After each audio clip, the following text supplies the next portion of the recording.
រូបរាងមានត្រង់ទ្រាយសម្ផស្សល្អមើលទៅមិនទើសព្រែមប្រៃគួរជាទីពេញចិត្តគួរជាទីស្រឡាញ់ប៉ុន្តែល្ងងក្លោមិនថានឹងអាសាបងមួយហើយអត់ប្រយោជន៍ហើយល្អតែរូបប៉ុន្តែល្ងងក្លោអានេះបញ្ញាសំខាន់ណាស់បើអញ្ចឹងសូមឲ្យអ្នកទាំងឡាយគ្រប់គ្នាតាំងចិត្តតស៊ូធ្វើដំណើរឆ្លងសមុទ្រគឺការរៀនសូត្រសូមឲ្យដល់ត្រើយជាកិច្ចតបស្នងសងគុណដល់លោកឪពុកអ្នកម្ដាយយើងផងលោកឪពុកអ្នកម្ដាយយើង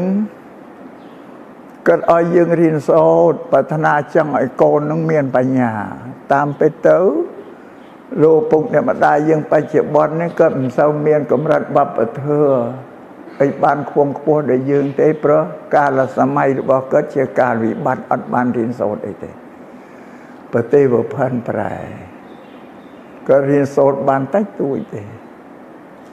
ម្ល៉េះហើយគាត់ខំតស៊ូ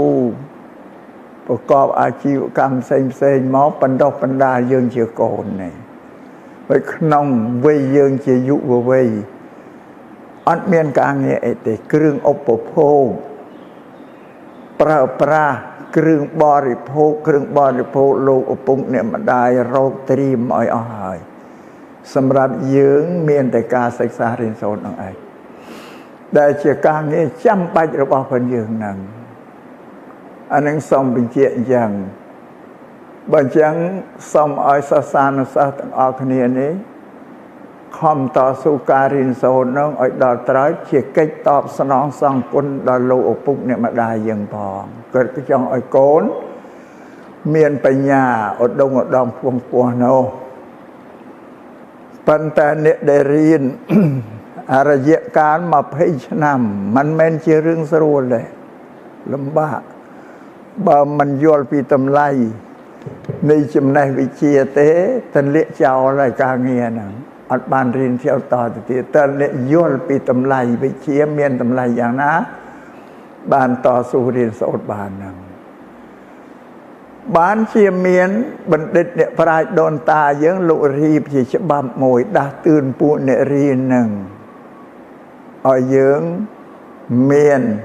សតិស្មារតីដើម្បីឲ្យរឹងក្នុងការរៀនសូត្រនោះ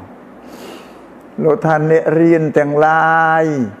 ប្រយ័ត្នរាយមេយព្រោះក្តីសល់វល់រាយមេយចិនណាវាបែកមកពីការរៀននោះអត់បានមូលនោះទេបែករាយមេយទៅលើនេះលើនោះផ្ដេសផ្ដាស